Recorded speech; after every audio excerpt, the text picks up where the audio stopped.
মনের দুর্বলতা সম্বন্ধে জিজ্ঞাসা করলে মা বলেছিলেন, বাবা, ওটা তো প্রকৃতির নিয়ম।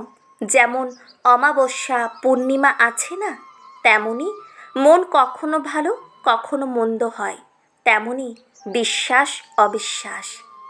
সংশয় আসবে, আবার বিশ্বাস হবে।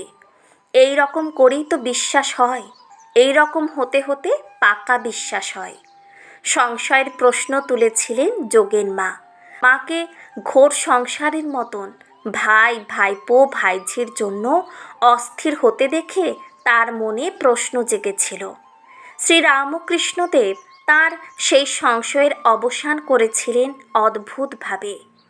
একদিন গঙ্গার ঘাটে ধ্যান করতে বসে দেখেন ঠাকুর শ্রীরামকৃষ্ণদেব সামনে দাঁড়িয়ে বলছেন, দেখো গঙ্গায় কি ভাসছে।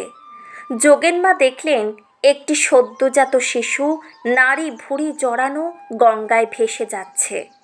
ঠাকুর বললেন, গঙ্গা কি কখনো অপবিত্র হয় না? তাকে কিছু স্পর্শ করে, ওকে তেমনই জানবে। ওর ওপর সন্দেহ এনো না, একে অভেদ জানবে। এই ঘটনার কথা যোগিন মা নিজেই মাকে জানিয়েছিলেন।